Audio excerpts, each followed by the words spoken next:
So good morning everyone. Last class में हमने 1 marks के क्वेश्चन ऑफ चैप्टर 2 हमने कर लिया था। तो आज हम क्वेश्चन नंबर मार्क्स 2 के क्वेश्चन जो हम देखेंगे, 2 मार्क्स के क्वेश्चन। तो define electric potential at a point in an electric field, what is it's units. तो डेफिनेशन है।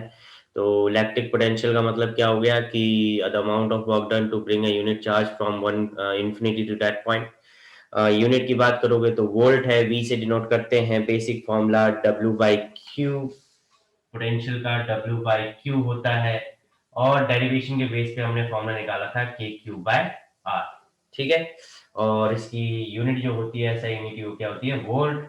पोटेंशियल एनर्जी और पोटेंशियल के बीच में जो रिलेशन होता है वो क्या होता है, U is equal to V Q. ठीक है। तो ये सब हमने पॉइंट्स देखे थे। देन वही बात है, find the expression for the potential at a point due to a point charge q. तो ये वही डेरिवेशन होगी, ये वाली के क्यू बाय आर की।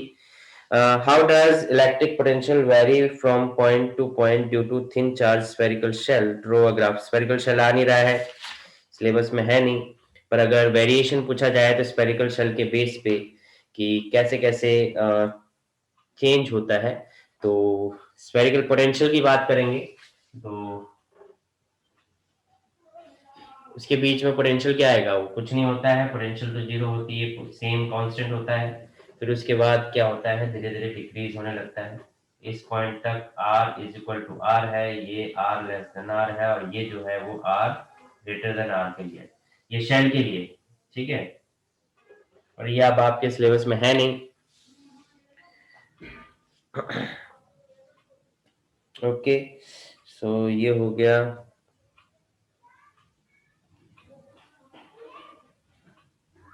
Define potential difference between two points and find an expression for it due to a point charge। तो किसी भी दो पॉइंट के बीच में बेसिकली क्या निकालना है, पोटेंशियल डिफरेंस निकालना है। तो पोटेंशियल डिफरेंस क्या है, the amount of work done to bring a unit charge from one point to another in the electric field. Electric field के अंदर ही एक पॉइंट से दूसरे पॉइंट तक ले जाने में जितना अमाउंट ऑफ वर्क डन हो रहा है, that is electrostatic potential difference. ठीक है। फॉर्मूला वही बनेगा के क्यू बाय आर, आर बीच का डिस्टेंस हो जाएगा।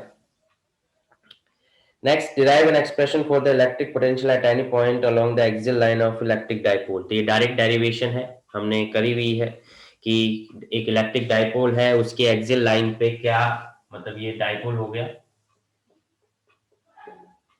तो इसके एक्सिस पे इस पी पॉइंट पे क्या पोटेंशियल आएगा वो आपको निकालना है। तो इसका फॉर्मूला हमने निकाला हुआ है, V इज इक्वल टू के पी बाय आर स्क्वायर। ये कंडीशन डालने के बाद है। कंडीशन अगर नहीं डालोगे तो क्या हो जाएगा, कंडीशन नहीं डालोगे मतलब कि यहाँ पे कंडीशन क्या है कि इफ आर, क्योंकि ये सेंटर है, सेंटर से पॉइंट आर है, if r is greater than a, तो ये कंडीशन है। अगर कंडीशन नहीं होगी तो K P by are square minus A square का होल स्क्वायर। ये फॉर्मूला आपने होल स्क्वायर नहीं, होल स्क्वायर नहीं है, सिर्फ R square minus A square है। ठीक है। तो ये फॉर्मूला है। बोर्ड रचित, बोर्ड क्लियर दिख रहा है आपको? Yes sir. तो ये फॉर्मूला हो गया जब हम एक्सियल लाइन पे पोटेंशियल निकालते हैं तो। ठीक है। किसी पॉइंट पे, एक्सियल पॉइंट पे अगर आप पोटेंशियल कैलकुलेट कर रहे हो तो ये आपका आंसर होगा। नेक्स्ट जो है that is define the dipole moment of an electric dipole. Dipole moment derivative definition है, डायरेक्ट क्वेश्चन है, कुछ अलग क्वेश्चन नहीं है क्या। Show mathematically that potential at a point on the equatorial line of an electric dipole is zero. तो electro electro मतलब इसी के डाइपोल के इक्वेटोरियल लाइन पे निकालना है पोटेंशियल, तो वो क्या आता है, जीरो। ये हमने डेरिवेशन करी थी, तो वही निकालने के लिए बोल दिया है। मतलब अभी तक डेरिवेशन के ही क्वेश्चन हैं ज्यादातर जो हमने कर रखी है, डायरेक्ट डेरिवेशन है ना। तो सारे डेरिवेशन के क्वेश्चन है, कुछ अलग दिखता है तो मैं बताता हूँ आपको। जैसे ये क्वेश्चन है, ए डाइपोल इज प्रेजेंट, या a dipole with a dipole moment of magnitude p is in stable equilibrium in an electrostatic field of magnitude e। ठीक है। यानी कि एक इलेक्ट्रिक डाइपोल है जिसको इलेक्ट्रोस्टैटिक फील्ड E, यानी कि इलेक्ट्रिक फील्ड में रखा गया है एक इलेक्ट्रिक डाइपोल को, जिसका डाइपोल मोमेंट P दिया हुआ है। ठीक है। डाइपोल मोमेंट कितना दिया हुआ है, P गिवन है, एंड इलेक्ट्रिक फील्ड वैल्यू दे रखी है, मैग्नीट्यूड दे रखा है E। And find the work done in rotating this dipole to its position of unstable equilibrium. तो पहले वो किसमें था, स्टेबल इक्विलिब्रियम में है, एंड देन स्टेबल इक्विलिब्रियम से अनस्टेबल इक्विलिब्रियम में गया है। तो स्टेबल इक्विलिब्रियम और अनस्टेबल इक्विलिब्रियम, स्टेबल इक्विलिब्रियम में एंगल कितना होता है, स्टेबल इक्विलिब्रियम होगा तो थीटा जो होगा, इसको 1 ले लेते हैं, 0 डिग्री। अनस्टेबल इक्विलिब्रियम होगा तो थीटा 2 यानी कि 180 डिग्री। और वर्क डन का फॉर्मूला देखें तो वो होता है पीई, और पीई इज इक्वल टू क्या होता है यहाँ पे, cos theta 1 minus cos theta 2। तो जस्ट आपको पी दे रखा है, ई दे रखा है, और कॉस 0 माइनस कॉस 180। तो कॉस 0 1 होता है, माइनस कॉस 180 माइनस 1 होता है, ठीक है। तो कितना आ गया, ये 1 प्लस 1, तो ये आ गया आपका 2 PE, क्या आ गया आपका, वर्क डन आ गया, ठीक है। तो इस तरीके से इस क्वेश्चन को करना था। क्लियर है? Yes sir. रचित, ये चैप्टर पढ़ा है आपने? सर नहीं, रिवीजन नहीं किया उसका, मतलब पढ़ा था बट फिर से नहीं पढ़ा। फिर से नहीं पढ़ा, कब पढ़ोगे बेटा? चैप्टर 1 पढ़ लिया? हाँ, चैप्टर 1 तो पढ़ लिया। चैप्टर 1 अच्छे से पढ़ लिया, ओके ठीक है, मतलब चलो ठीक है। जब अब ओके, तो next question. A dipole is present in electrostatic field of magnitude 10 raised to power 6 newton पर कूलम। तो एक डाइपोल है जो कि इलेक्ट्रोस्टैटिक फील्ड में प्रेजेंट है, और उसका मैग्नीट्यूड 10 रेज़ टू पावर 6 है, ठीक है।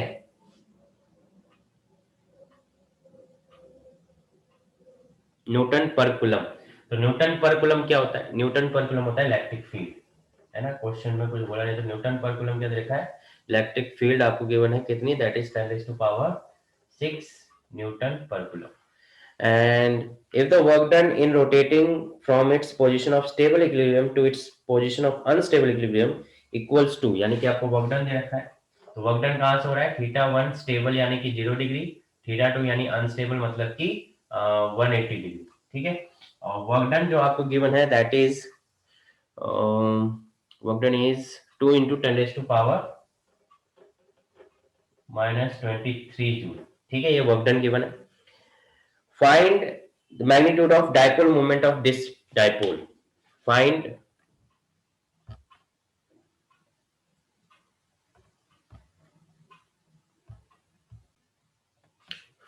dipole moment of this question. रचित, इसका आंसर बताओ क्या आएगा, बताइए क्या आंसर आएगा रचित।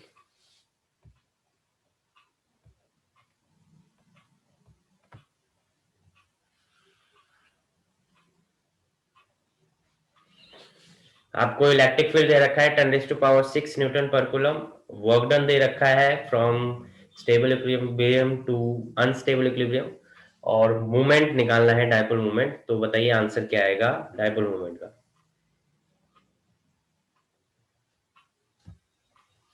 आवाज आ रही है रचित?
सर आपका माइक ऑफ है। हम्म, पहले आवाज नहीं आ रही थी आपको रचित? सर नहीं, पहले मेरा भी यहाँ से कनेक्ट नहीं हो रहा था। अलाउ करा तब हुआ। हाँ तो अलाउ करना चाहिए ना। ठीक है, तो ये हो गया। नेक्स्ट क्वेश्चन हमारा होगा कैलकुलेट आंसर जो इसका आना चाहिए वो आना चाहिए 10⁻⁻29 आई गेस। ठीक है, सॉल्व करने पे। तो next question, calculate the amount of work done in turning an electric dipole of dipole movement. अब की आर आपको डाइपोल मूवमेंट दे रखा है, that is 2 × 10⁻⁻8 coulomb meter from its position of unstable equilibrium to the position of stable equilibrium। ठीक है, तो unstable से stable equilibrium में जा रहा है। तो यानी कि θ1 कितना हो गया आपका 180, और स्टेबल से अनस्टेबल,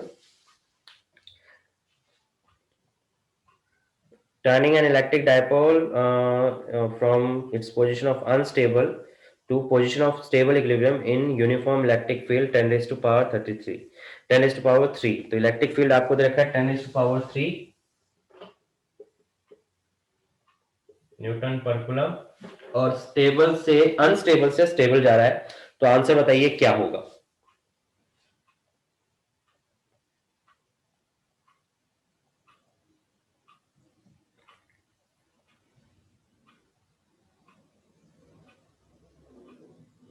आंसर बताइए क्या आएगा?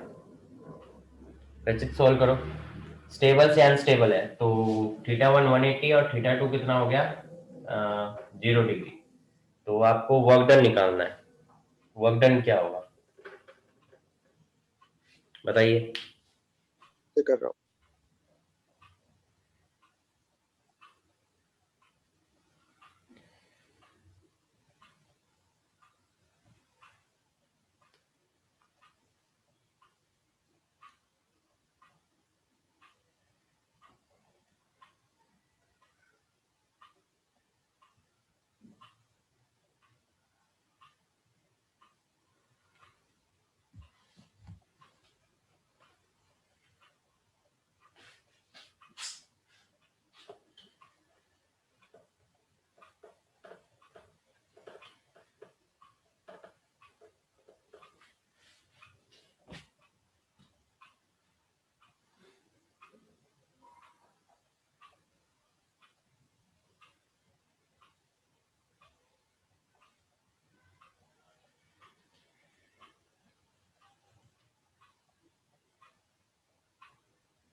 सर एक बार फिर से रिपीट करना। क्वेश्चन क्या है क्या कि calculate the electric field and electric potential at any, calculate the amount of work done in turning an electric dipole of dipole movement 2 × 10⁻⁻8 coulomb meter from its position of unstable equilibrium to stable equilibrium in the electric field, uniform electric field 10⁻³ Newton per coulomb। तो what is the work done? Work done calculate करना है।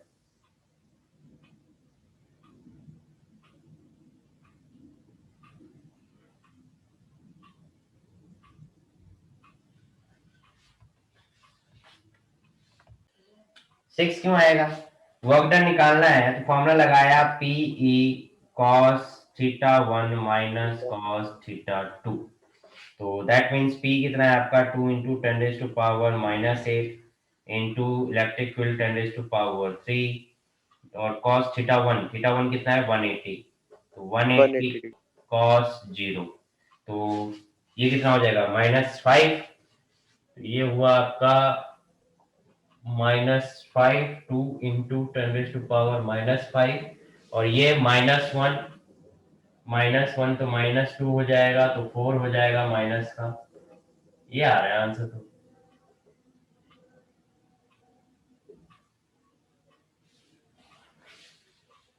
Sir -4 कैसे आया? -4 इससे आया देखो, cos 180 की value -1, minus cos 0 की वैल्यू 1, तो माइनस माइनस प्लस 1 तो प्लस -2 हो जाएगा, और -2 हाँ, इंटू 2 क्या होगा, -4 होगा। 4 - 4। हम्म 6 कैसे आएगा? नेक्स्ट क्वेश्चन देखो। Next question is saying a electric field and electric potential.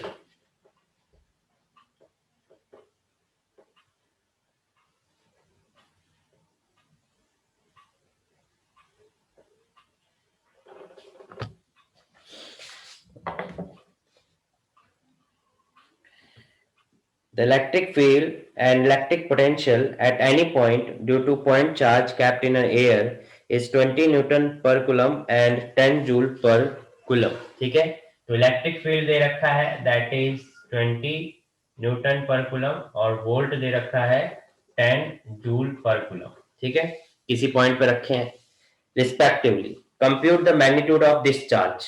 अब किसी चार्ज की वजह से ही आ रहा है, तो उस चार्ज की वैल्यू निकालना है कि वो चार्ज क्या होगा, क्यू की वैल्यू निकालनी है। कैसे निकालोगे?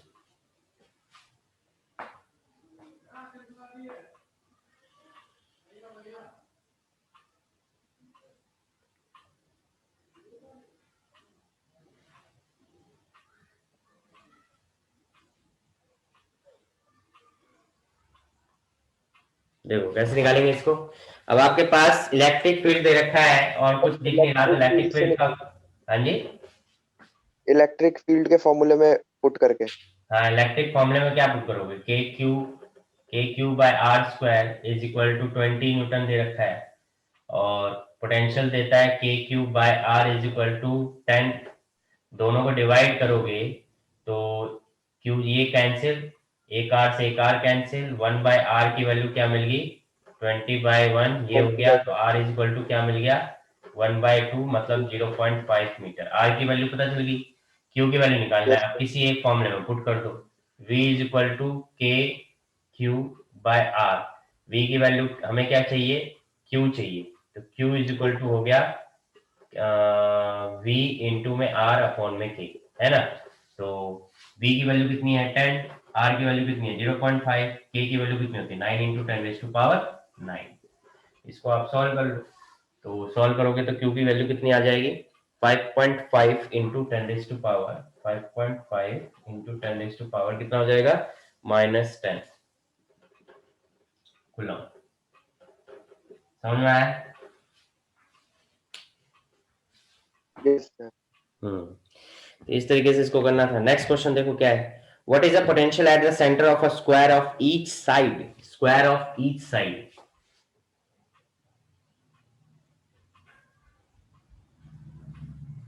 सेंटर पे निकालना है, ठीक है, स्क्वायर ऑफ ईच साइड 0.1, 0.1, 0.1 नहीं 1 मीटर, 1 मीटर, ठीक है, 1 metre. when four charges +1, -2, +3, +2 place at the four corners of the square. ठीक है, तो चार्जेस कैसे रखे हुए हैं आपके, +1 into 10⁻⁻8 coulomb, 2 into 10⁻⁻2 into 10⁻8 coulomb, उसके बाद है 3 इंटू 10⁻8 कूलम -8, और ये है आपका +2 इंटू 10⁻⁻8 कूलम। तो ये चार्जेस रखे हुए हैं, ठीक है। ए आप पॉइंट्स मान लो, आप A B C and D, और सेंटर पे मान लो ओ। तो क्वेश्चन कह रहा है what is the potential at the centre of square of each side when four charges are placed in that in this system. तो आपको सेंटर पे पोटेंशियल निकालना है, निकालिए, कैसे निकालोगे, आंसर निकालो, आ जाएगा।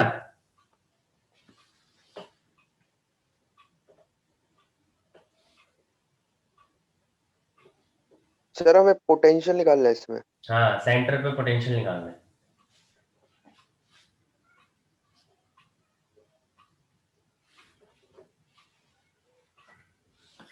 +1 इंटू 10⁻⁻8 -2 इंटू 10⁻8 -8, सॉरी -8 है, +3 इंटू 10⁻⁻8, 2 इंटू +2 इंटू 10⁻⁻8, -8 तो सब में है, तो सबका सेंटर पे निकालना है। तो सेंटर पे निकालने के लिए आपको पोटेंशियल निकालने का मतलब है सुपरपोजिशन प्रिंसिपल लग सकता है। पोटेंशियल का फॉर्मूला होता है KQ/R। तो अब R मतलब डिस्टेंस, तो डिस्टेंस निकालोगे तो चारों की वजह से निकालना पड़ेगा, है ना, ऑब्वियस है। यस और स्क्वायर है तो डिस्टेंस इन चारों का सेम ही होगा, क्योंकि स्क्वायर है तो एक का भी निकाल लोगे आंसर क्या आ जाएगा, सेम आ जाएगा। ठीक है, अब अगर ये 1 है ये 1 है तो ये कितना आ जाएगा, 1/√2। पाइथागोरस अप्लाई करोगे, यस सर, 1/√2 है। है ना। कैसे आएगा 1/√2, 1 का स्क्वायर प्लस 1 का square is equal to this का स्क्वायर, तो 1 प्लस 1 2, 2 √2 आ जाएगा। अब √2 को क्या करोगे, √2 का हाफ करोगे तो √2/2 आएगा, √2/2 आएगा। अब इसको आप इस तरीके से लिख सकते हो, ठीक है, तो हाफ ये आ गया। 1/, तो मान लो कि ये ए है, ए है, ए है, ए है, तो ए की वैल्यू जो आई है 1/√2 मीटर आया, ठीक है। तो अगर मैं टोटल पोटेंशियल एट ओ निकालना चाहता हूँ, इसका मतलब मुझे ओ ड्यू टू ए निकालना होगा, ओ ड्यू टू बी निकालना होगा, O due to C plus O due to D. Formula अगर लगाओगे तो KQ1/A, KQ2/A, KQ3/A, KQ4/A। Common लोगे K/A, Q1 plus Q2 plus Q3 plus Q4, बहुत इजी है। K की वैल्यू 9 इंटू 10⁻9, A की वैल्यू 1/√2, और प्लस करना है सभी को, तो आप देख सकते हो 1 इंटू 10⁻⁻8, -2 इंटू 10⁻⁻8, +3 इंटू 10⁻⁻8, +2 इंटू 10⁻⁻8। तो -8 को कॉमन लिया जा सकता है, 9 इंटू 10⁻9 अपॉन में 1/√2, तो 1 -2 +3 +2 इंटू में 10⁻⁻8, है ना। तो अब आप देख सकते हो -2 से -2 कैंसिल, 3 और ये क्या हो गया 4, है ना। तो आप इसको आंसर क्या लिखोगे, √2 इंटू 9 इंटू 10⁻9 इंटू 4 इंटू 10⁻⁻8। तो अब इसको आप सॉल्व कर सकते हो, ठीक है। इसको आप सॉल्व करोगे तो सॉल्व करने पे आपका आंसर क्या आना चाहिए, 509, अप्रोक्सीमेटली क्या आंसर आ जाएगा, 509 वोल्ट। समझ में आई बात। Yes sir. तो इस तरीके से इसको सॉल्व करना है। तो ऐसे सेंटर पे आप क्या निकाल सकते हो, पोटेंशियल निकाल सकते हो। एग्जाम में इसी तरीके से न्यूमेरिकल आते हैं। बोर्ड एग्जाम में न्यूमेरिकल कोई हार्ड नहीं होता, न्यूमेरिकल जस्ट फॉर्मूला ओरिएंटेड आपका न्यूमेरिकल आएगा। आप जैसे बहुत सी बुक्स में देखोगे बड़े हार्ड हार्ड न्यूमेरिकल हैं, बोर्ड में ऐसा कोई हार्ड न्यूमेरिकल नहीं है। Just you need to know that कि क्या फॉर्मूला वहां पे अप्लाई करना है। If you know which formula would be applied there, then that formula would be easily you can solve, ठीक है। तो बेसिकली यही बात होगी कि आप एक क्वेश्चन को आराम से सॉल्व कर सकते हो अगर आपको पता है, if you know which formula would be suitable for that numerical, ठीक है। यहाँ कोई डाउट रचित? No sir. कोई डाउट नहीं है। नेक्स्ट क्वेश्चन देखो। Next question is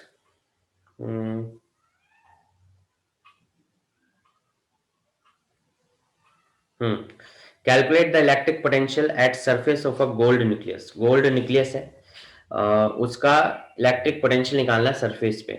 given the radius of nucleus is, nucleus का रेडियस दे रखा है 6.6, न्यूक्लियस का रेडियस दे रखा है 6.6 इंटू 10⁻⁻15 मीटर, ठीक है, 15 मीटर गिवन है।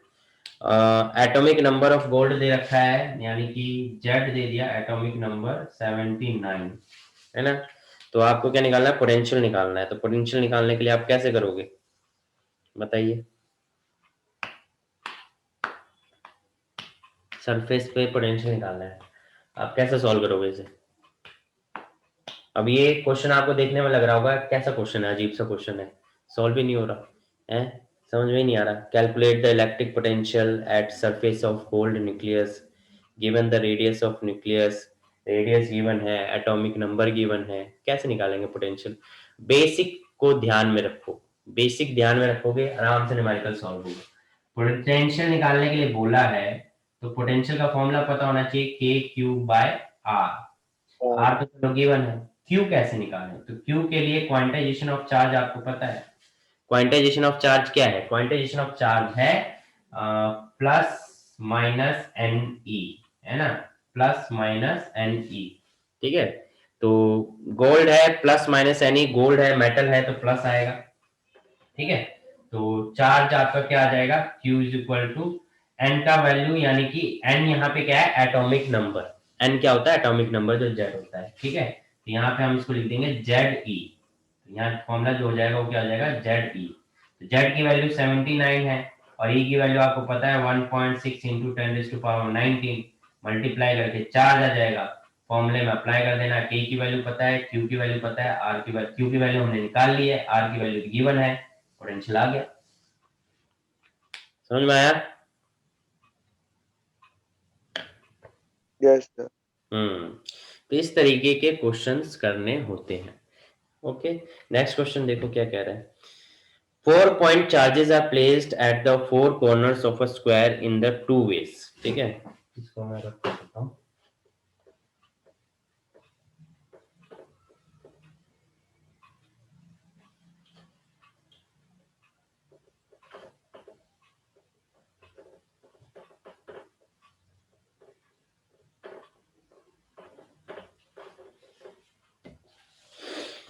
हाँ, तो ये 4 ways यानी कि आपको 2 स्क्वायर है और दोनों स्क्वायर पे अलग अलग तरीके से चार्ज रखा है, minus Q plus Q plus Q.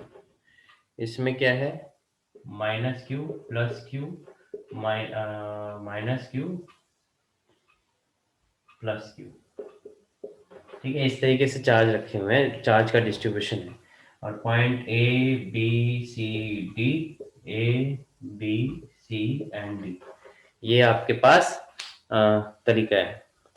तो 4 point charges are placed at the four corners of a square in the two ways, first and second, as shown in the figure. Will the electric field or electric potential at the center of the square be same or different in the two configuration and why? आपको बताना है कि electric field और electric potential in दोनों में same होगा या अलग होगा, ये आपको आंसर देना है। पहले तो ये बताओ कि इलेक्ट्रिक फील्ड सेम होगा या अलग होगा, सेंटर पे निकालना है।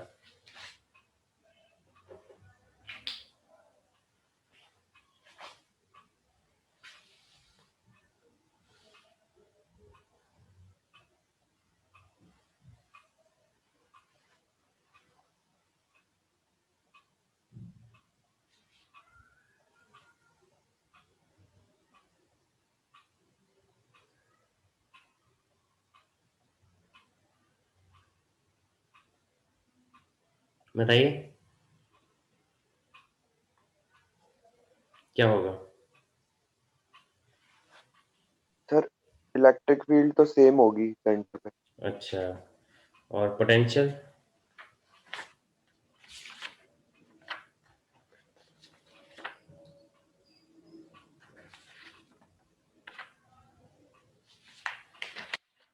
पोटेंशियल भी डिफर नहीं करेगा सर इसमें। तो अगर हम इलेक्ट्रिक फील्ड की बात करें तो इलेक्ट्रिक फील्ड इस पॉइंट पे देखोगे तो इलेक्ट्रिक फील्ड डायरेक्शन पे डिपेंड करता है, क्योंकि electric field is a vector quantity, तो वहां डायरेक्शन रोल करती है। तो अगर आप इसकी वजह से निकालोगे तो अट्रैक्ट करेगा, इसकी वजह से निकालोगे अट्रैक्ट करेगा, इसकी वजह से निकालोगे पॉजिटिव रिपेल करेगा, इस तरफ दोनों इसी डायरेक्शन में हो गए, ठीक है। और इस पॉजिटिव की तरफ से निकालोगे तो वो भी रिपेल। तो आप देख रहे हो कि दोनों की वजह से सेम डायरेक्शन में इलेक्ट्रिक फील्ड आ रही है, इसकी वजह से जो नेट इलेक्ट्रिक फील्ड है वो एक डायरेक्शन में आएगा, यानी कि ऐड हो जाएगा। जबकि इसके केस में अगर देखो तो पॉजिटिव रिपेल करेगा, पॉजिटिव रिपेल करेगा, नेगेटिव अट्रैक्ट करेगा, नेगेटिव अट्रैक्ट करेगा। तो सब एक दूसरे को कैंसिल आउट कर देंगे, तो नेट इलेक्ट्रिक फील्ड यहाँ पे क्या आएगा, 0, और यहाँ पे कुछ ना कुछ वैल्यू आएगी, फाइनाइट वैल्यू आएगी। तो दैट मीन्स इलेक्ट्रिक फील्ड तो क्या होगा, डिफरेंट होगा। पोटेंशियल की बात करें तो पोटेंशियल दोनों पॉइंट पे सेम रहेगा, क्योंकि जो चार्ज कॉन्फ़िगरेशन है वो सेम है, और potential is a scalar quantity, तो उसमें डायरेक्शन का कोई रोल नहीं है। तो कॉन्फ़िगरेशन सेम होने की वजह से पोटेंशियल भी सेम आएगा सेंटर पे, but the electric field would be different for to squares. समझ में आया? Yes sir. तो ये रीजन है, ठीक है, इसकी वजह से जो है आंसर डिफर करेगा, अलग अलग आएगा। ओके,